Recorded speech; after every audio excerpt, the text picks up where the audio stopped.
Hey there guys, it's Klay here with another video. Yesterday when I was searching for a story to read, this one caught my attention and I decided to do a video on it, so here it is.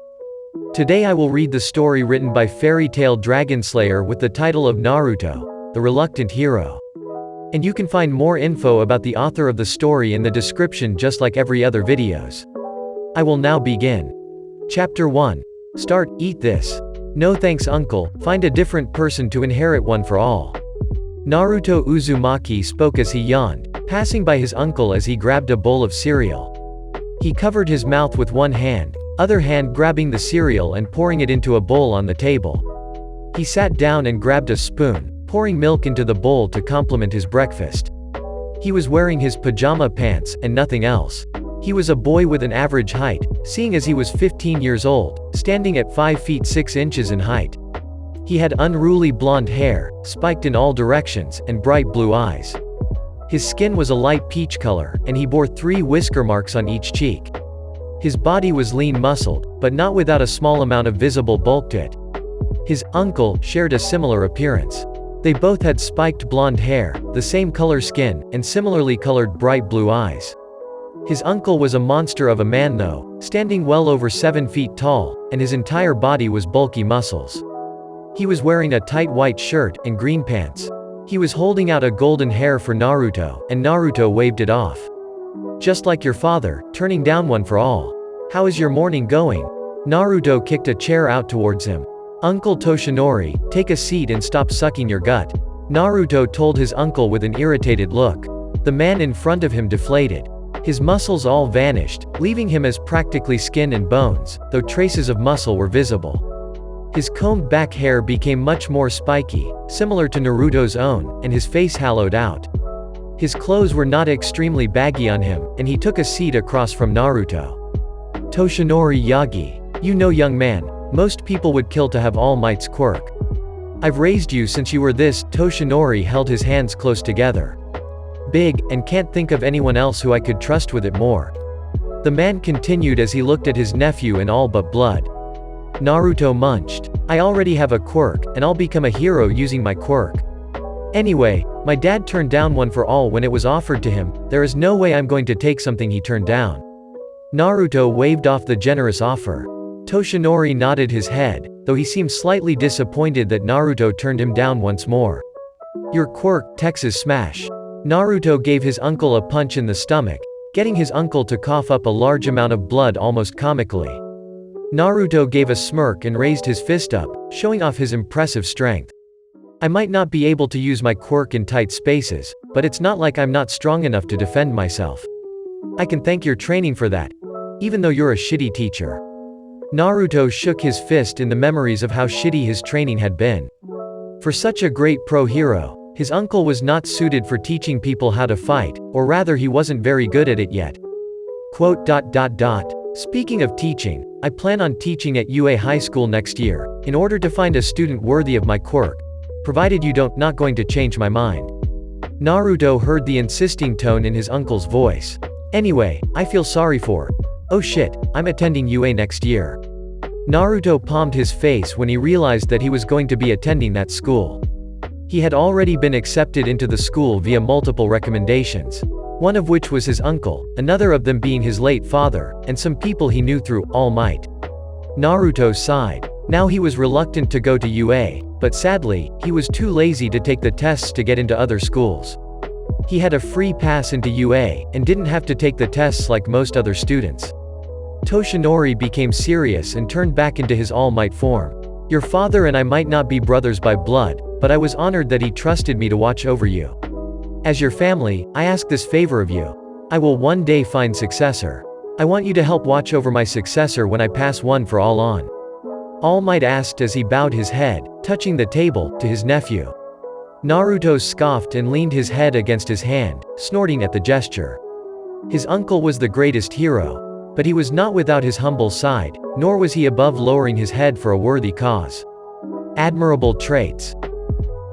I was going to anyway. You going to eat, or just sit there? Either way, I'm going for a swim. Naruto stood up and walked towards the front door. As he passed by All Might, now back to being regular Toshinori, he gave his family member a pat on the shoulder. Since you're going out today anyway, why don't you stop by a grocery store and pick up some ramen cups? Now Naruto, you know that isn't good for your health. To keep up a healthy body, you need a healthy diet. Toshinori stopped and nodded his head. Naruto usually kept to the healthy diet that he, Toshinori, stuck him to. There were a few days a week, though, that Naruto was allowed to cheat on his nutritional intake. It was easier to stick to a certain diet when you gave yourself days to not stick to it, and Naruto usually chose those days to eat ramen. He stood up and followed Naruto out, since they were going to be parting ways for the day. Naruto slapped him on the back as they parted ways out of the door. Don't go pushing yourself too hard. When you find the person, you'll know. I'll make you a promise. If you don't find a worthy successor by the time I graduate UA. This hurts me on the inside. Naruto knew that he had to do this for the only person he could call his family. Even if he didn't want to, and he wasn't going to if anyone else showed up willing to take the power, he would do it. I'll inherit one for all. Naruto relented a little. That was still years away, a long time for that. Toshinori smiled and rubbed the top of Naruto's head. You might have your mother's quirk, but you have your father's heart. I'll try my hardest to find a successor. See you. Toshinori and Naruto fist bumped as they left each other. They each had their own trains to catch if they were going to go to the places they were traveling to. Naruto smirked to himself. Despite himself, he was a little happy his uncle was going to be teaching at the school he was going to be attending. Seriously. You're half of the reason I'm even becoming a hero. If I become a hero, I can carry some of that weight you have on your shoulders. Naruto glanced back at Toshinori, before he shook his head and started to walk away a little faster. Toshinori glanced back at Naruto. Minato, he's becoming a fine man. He looks so much like you did when we were his age, but he has his mother's face. Toshinori smiled to himself as he walked with a skip in his step. A new energy to his walk as he found more inspiration to find somebody to succeed him. That way Naruto didn't need to do something he didn't want to. They were the only family each other had. They had to help each other. Chapter 1. End. Chapter 2. Start swimming. When Naruto used the word swim or swimming, water was never something he meant when he said it. Swimming through a sea of enemies, or trying not to drown as he pushed himself head over heels in his training. Naruto stood in the middle of a forest, looking at his phone, waiting for a response from anyone that he had texted. He had a slightly eager look on his face, because today he was going to be training in secret with a pro hero. That wasn't his uncle. I don't see why everyone likes him so much, he's just my dorky uncle. Naruto didn't understand everyone's fascination with the man. They wouldn't be nearly as impressed with All Might if they knew what he was like at home. A dorky, pun-spewing, excited guy with a complete lack of skills when it came to training students. If he was a half-competent teacher, I wouldn't be going behind his back to train with heroes. Naruto always felt bad that his uncle didn't know what he was doing, and that he had to lie to the man. Sure, he was honest with Toshinori about him not being a great teacher, but he had never told the man that he was training with others behind his back. He didn't want to hurt his only family's feelings. Ding asterisk. Where are you? Ryukyu Naruto looked at the text he had gotten, before he looked up at the skies and around the forest. He had picked a place that was pretty far away from civilization, seeing as it was the best place for him to train his quirk. Naruto unzipped his orange jacket, tossing it to the ground, before he took a deep breath and clapped his hands together. His body transformed. His hair started to change color from blonde to orange, and the hair on his head spread to cover his entire body. His bones changed shape, his legs becoming more like the legs of an animal. His torso remained humanoid though, and he kept humanoid hands, claws forming on them. His head changed shape into that of a fox, with elongated ears with black markings extending to cover around his eyes. He grew in height as well, standing over 20 feet tall as 3 tails grew from his tailbone. Amazingly, his pants stretched to fit him, since they were made out of a material designed to grow to fit those with quirks that increased their sizes. Sadly, his favorite jacket was not made of such materials, so he was always forced to take it off when he transformed. He opened his eyes, showing that they had changed color, pure red with slit pupils, and his whisker marks transferred to his face, becoming darker sections of fur that resembled the whisker marks. Naruto roared loudly in response to the text. Naruto's quirk, Monster Fox. The ability to transform his body into that of the mythical creature, the nine-tailed fox. The quirk that he inherited from his mother, who inherited the quirk from her grandmother. The more tails of his quirk that he used, the larger the transformation became. Originally, the quirk was 9 tails before the quirk combined with the gigantification, when the original 2 quirk users had a child together and they fused. Naruto allowed his bloodlust to infuse into the roar, sending all of the nearby forest animals running out of instinct. Birds flying away from the location, and any creature with a self-preservation instinct making the choice to escape from his sight. Downside of the quirk: it was hard to control the animal instincts of the quirk, considering the fox was still a carnivorous creature. The sounds of wings flapping were heard, and several trees were knocked down when a dragon landed in front of Naruto. Naruto crouched down so that he was standing on all fours, and looked eye to eye with the dragon that landed down. The dragon, visibly female, was roughly the same size as he was now. The two of them were both standing on all fours, looking at each other. She was covered in hard scales, with a more slim body than his muscular body. She had large wings jetting from her back, and on top of her head she had spiked hair. She wore a Chinese dress, designed with a scale pattern, and a scaled headband over her head. The dragon spoke, and the voice didn't quite sound like it belonged to a dragon. "I was surprised you sent me a text today. I don't mind helping you train on my days off, but you always pick the strangest locations." Ryukyu spoke as she bowed her head politely in greeting, her long neck curving.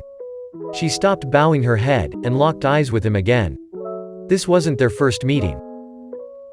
Considering she was great with children, she had actually spent a few of her days off in the past watching Naruto as a favor asked by All Might himself. She didn't know how Naruto and All Might were related, since All Might didn't tell her that information, but she had stopped questioning it. Now that Naruto was 15 though, it had been years since she had babysat him. Now, she only really saw him when he wanted some help training. "With your scales, you're the best suited for this, but I don't want to force you to break the law, so training needs to be done away from the city." Naruto's voice on the other hand had changed to fit his larger form. It was deeper, darker, far more demonic sounding as it resounded. Ryukyu nodded. Naruto used the tips of his claws to pick his jacket up off the ground, and he removed a small sparkling object from one of the pockets. He extended the object to Ryukyu and showed it off to be small silver pocket watch. It was his thanks for her helping him, since she did enjoy shiny objects. It wasn't really expensive, being a low purity of silver, but it looked nice. The looks were all that were important, it being a shiny metal object. "Thank you." Now, Ryukyu watched as Naruto placed his jacket in a tree, putting the watch back into it for safe keeping until they were done. "Let's review the basics, and see your mastery over them." Ryukyu raised a clawed hand and motioned for him to attack her. Attack he did. The ground cracked underneath his feet as he rushed after her, their two large bodies colliding violently as they uprooted the nearest trees. Naruto grabbed her by the waist and the shoulder, using his fangs to grab onto her neck just hard enough to hold her, without piercing the scales too deeply. She on the other hand, grabbed onto his right leg and left arm, with her fangs sinking into his shoulder as the two of them became locked into a competition of strength. They were both standing on hind legs, trying to use their footwork to gain the edge over the other. To knock each other off of their balance, with two of Naruto's tails going up and wrapping around her wings. His third tail wrapped around her leg, and her tail was beating against his right side. The fur on his body was thick, serving as a decent defense against blunt and piercing attacks, cushioning blunt attacks, and reducing piercing damage. Grappling. Using his large body to capture enemies without inflicting mortal injuries, judging the right amount of strength to use to counter the enemy. Fighting without killing, and reducing damage to the surrounding area. It was a basic for those with quirks that increased the size of their bodies.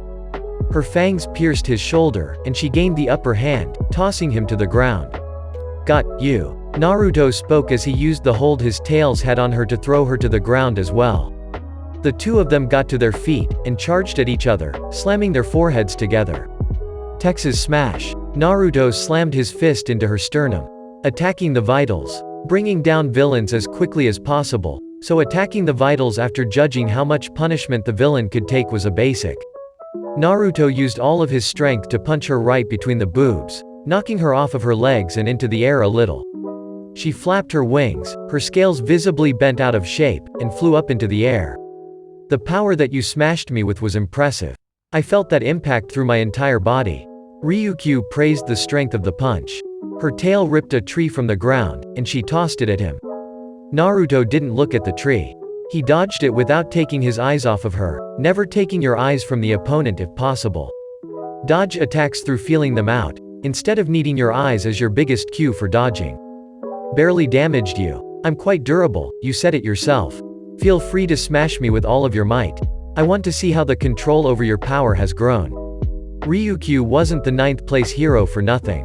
She was one of the most popular, most powerful heroes in the world. She had taken her fair share of beatings before, gotten her ass handed to her several times, and grown stronger for it. Make use of your tails more, you have more ways to attack opponents than just punches. Ryukyu advised him, seeing him not using all of his limbs for attack. Naruto ripped 3 trees from the ground using his tails, and threw them all at her together, smashing them together in mid-air to shatter them. Naruto transformed. His body shrank in size as 3 tails turned into a single tail, his body being only 7 feet tall now. He jumped up into the air, hiding behind the shattered trees, and grabbed onto her long neck. With a firm hold, Naruto's body started to grow in size as he reached his 3-tailed form again. His tails wrapped around her wings, and the 2 of them fell out of the sky, slamming into the ground. They were biting and scratching each other, fighting similar to animals as they engaged in extreme close combat. Submission holds, their bites and scratches were just ways for them to try and put the other into places where they could put them into a strong hold. Naruto transformed back into a human form, landing on his feet as he ran on top of her body. She reached up and clawed at him, with him putting his hands on her claws, and using them to jump over the next grabbing claw.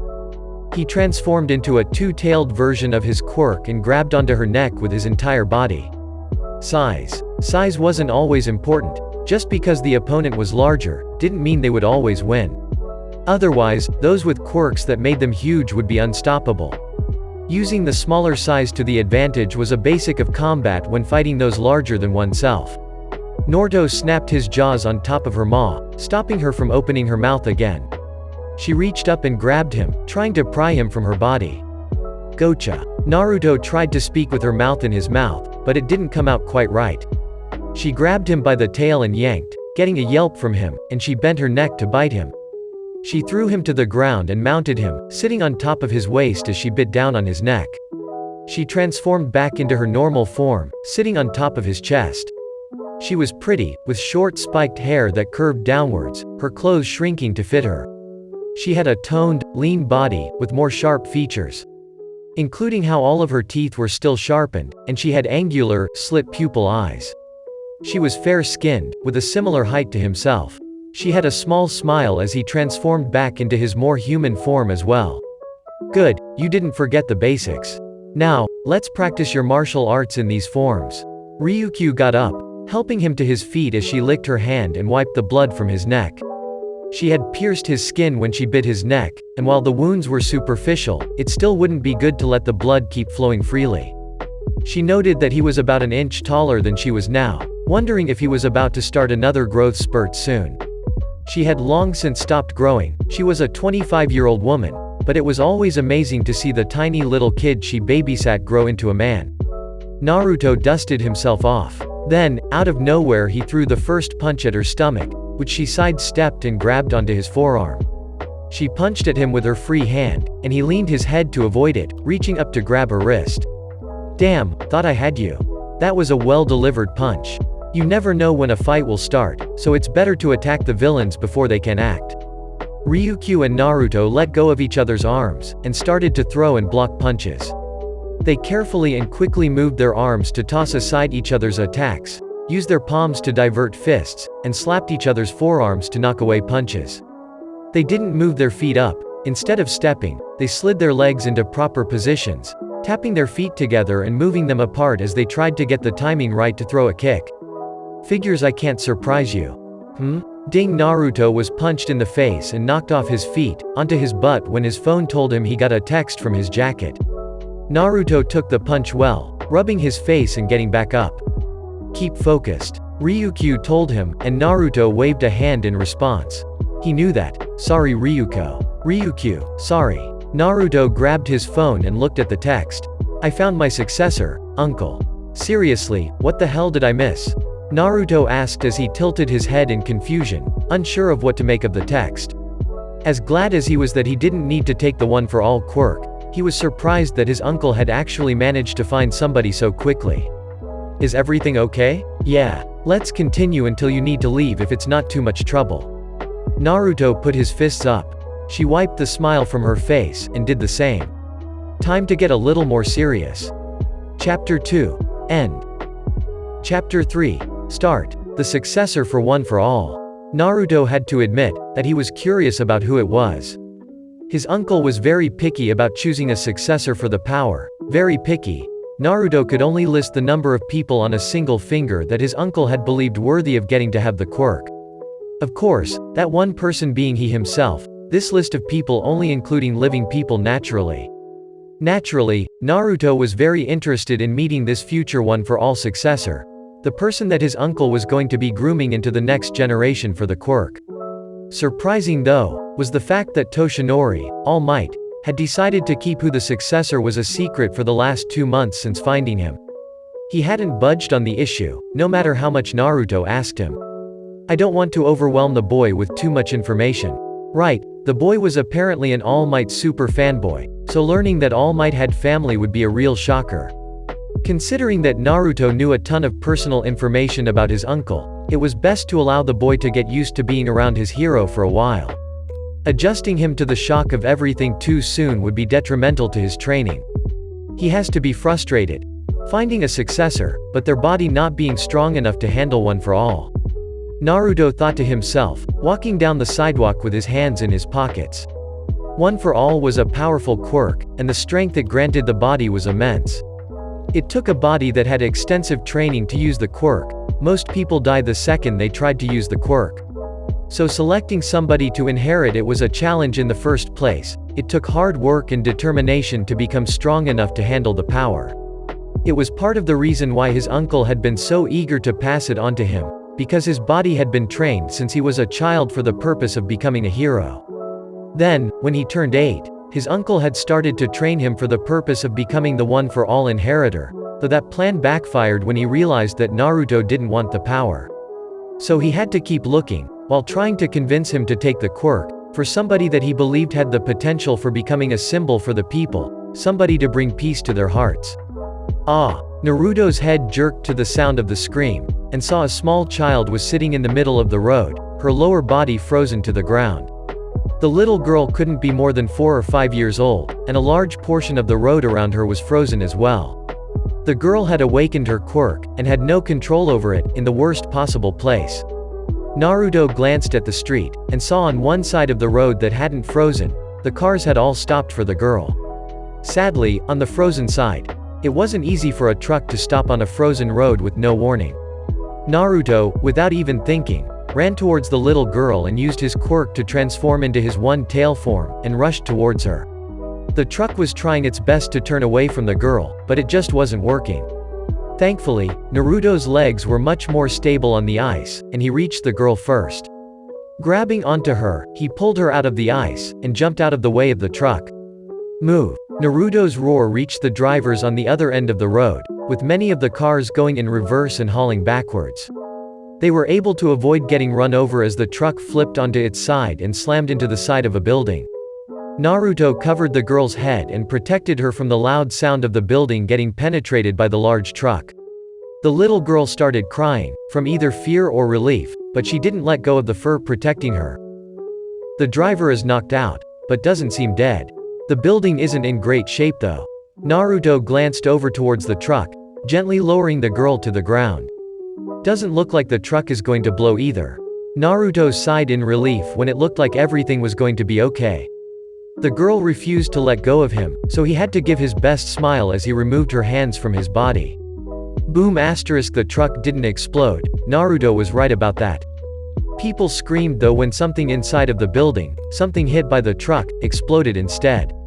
Naruto looked around for any hero that was available in the area to try and protect people. Naruto took a deep breath, before he stood up and started to storm towards the building, a large part of which was starting to collapse. Yuki, the mother of the girl he saved, ran over to her daughter, tears in her eyes, and hugged the young girl. Naruto took charge. Everyone away from the building, and try calling for a hero. Don't approach the building at all costs. Naruto shouted with ferocity as he raced towards the building himself. Fire starting to break out all over it as the explosion kicked off a chain of events. Naruto reached the truck and pulled out the driver, who had minor and serious burns on his body. Cradling the man gently, Naruto jumped down nearly 30 feet from the building and lowered the man down. Don't move him, he's breathing, and has head injuries. With that told to everyone listening, Naruto got back up and started to run into the building. Buildings had people in them. Right away, Naruto saw close to 5 people in the first room he was in, 4 of them knocked out cold and injured, and 1 of them pinned underneath a bookshelf. Naruto tossed the bookshelf to the side, before he picked up the man. He moved to each of the people in the room, and stacked them on top of his right arm, carrying them towards the hole in the building and jumping over the truck. Naruto ran to the street, which had police cars starting to gather and set up blocks to prevent people from getting in the way of the rescue efforts. No heroes yet. So, placing all of the injured down on the ground, Naruto ran back into the building once more and avoided as many of the flames as he could. The explosion, Naruto guessed, seemed to have been some kind of radiator or a gas-powered heater. The flames were spreading very quickly, and they were burning with great heat. Naruto made his way into the next room, and didn't see anyone there. A chunk of flaming wood fell on top of his shoulder, and he knocked it off of him and continued on his path through the building. It's getting harder to breathe. Naruto took off his unzipped jacket. The zipper had exploded when he transformed, and wrapped the jacket around his mouth to filter the smoke as best he could. It wasn't making it easier to breathe, but it would provide some protection against losing to a loss of oxygen. Running upstairs, the building looked like it was about 3 stories tall or so from the outside. Naruto was thankful when he saw a strong jet of water shooting into a window from outside. It would seem either the firefighters had arrived, or a hero with a water quirk was helping from the outside. Help! He ran to the call for helping the fastest way he could, by busting through the wall keeping them apart. Naruto saw the room had several people in it like before. People that were being trapped where they were thanks to a massive hole in the middle of the floor, and spreading flames. I am here. Naruto jumped over the hole in the floor, landing on all 4s in front of the people. He skid over to them, shielding them from the flames with his body, his tail stopping the family from being crushed when part of the increasingly unstable building fell down. Naruto gave a smile as he did so, nodding to the family. It would seem that the building was a home for a family. Naruto saw 4 elderly and 5 very young children, huddled together. Are any of you injured? Naruto questioned them as he leaned his head over them and took a chuck of the roof to his face. A large gash appearing over his face as he knocked it to the side, but he refused to show weakness. He just turned his face so that they couldn't see his injury. Naruto lowered his body for them. Thank you. Thank you so much. The oldest of the elderly spoke, a man, to him as they started to gather on his back. 2 old folks on the front, 2 on the back, and the children being safeguarded between them. Naruto took his jacket from his face, and tossed it over the heads of the children. Naruto looked around. I saved 5 downstairs. Is there anyone else here? Naruto asked as he tried to listen for anyone. Naruto jumped back when flames rushed up from the hole in the middle of the room, and water came through the window and started to put out some of the flames. Downstairs. I've already saved them. Everyone lower your heads, I'm going to jump. Naruto ordered them as he glanced back at them. The ones in the back forced the children, crying children, to take cover. Thankfully, nobody was offering him too much trouble as he started to run at the window. Slamming his head against the small window, Naruto shattered the wall around it and jumped from the building. Landing roughly on the ground, Naruto skid on the ice as he landed on the street, coming to a halt with a sigh of relief. Everyone, back away from the building. Finally, the heroes. Naruto allowed the people he rescued to get off of his back, and looked over to see 2 heroes. One of them was putting out the fires on the bottom floor by opening up the fire hydrant nearby and controlling the water into the building. The second one shooting water out of his body into the windows on the upper floor. 2 heroes with water-related quirks. Manual, and backdraft. Thank you. Thank you so much for saving my little girl. The mother from earlier had seen Naruto, and rushed over to thank him. Naruto was rather instantly the center of attention as he stood up straight and looked down at most of the crowd. There were a few people he could stare eye to eye with large bodies like he had at the moment. Naruto waved her off. "No need to thank me, when I saw her in danger, my body just moved naturally." Anyway, now that the pros are here, Naruto's statement was met with surprise when he started to transform back. His body shrinking in size until everyone was able to see that he was only a teenager. "I'm late for something important," Naruto spoke as he started to make his way through the crowd that had gathered around him. With the pros on the scene, he wasn't needed anymore, and he had saved everyone in the building. Also, considering he wasn't a pro hero, he could get into some trouble if he stayed too long and got questioned for it. Naruto hissed in pain. He had several burns across his torso, and he had a gash on his forehead. Naruto took his jacket from the children as he passed them, and put it on over his body. With the burns covered up, he would attend to them later. He pulled the hood on his jacket up, and increased the speed he was walking with to try and escape unnoticed. He wasn't able to leave without getting praise from the crowd he walked through though. Several hours later, "So this is him?" Naruto surprised his uncle by walking up behind him, though Naruto was surprised to see his uncle was standing with the next successor, in his true form. "You're bleeding." Toshinori changed the subject when he saw dried blood on Naruto's face. He showed worry for his nephew as he tried to take a look at the injury, though Naruto waved him off. "Did something happen?" Toshinori asked as he insisted on looking at the cut. "It was a nasty gash." "Yeah, something fell on my head earlier. I'm fine though, so this is him?"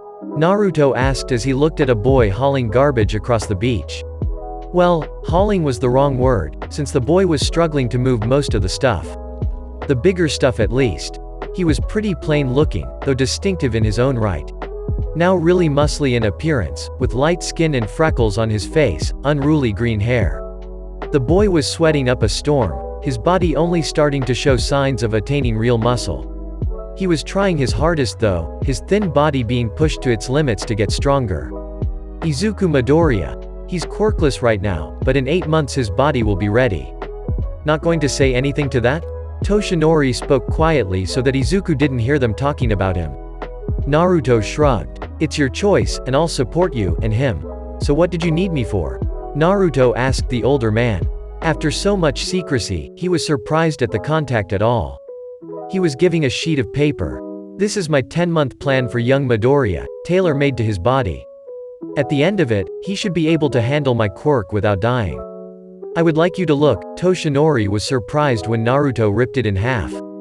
10 months. With 8 more to go, huh? That gives just enough time to get into UA, right? I'm going to go home, and rewrite this schedule. Let's make his body ready for one for all in 7 more months. That way, you can actually teach him how to use it." Naruto stated as he turned around and started to walk away. Naruto wasn't. Well, he was an idiot, but he knew his uncle well. The man was trying to make this as close to the edge as possible. Then, he was going to let the boy discover how to use the quirk the day of the UA entrance exams. As funny as that would be, it would be better to give Midoriya a month to start to adjust to having the quirk. Naruto didn't expect he would be doing so much work today. Chapter 3. End. And cut. So that is it for this video. I hope all of you enjoyed watching or listening to this, and if you did enjoy, please leave a like. It will be very much appreciated. Anyways, thank you all so much for viewing this. See you all later and bye.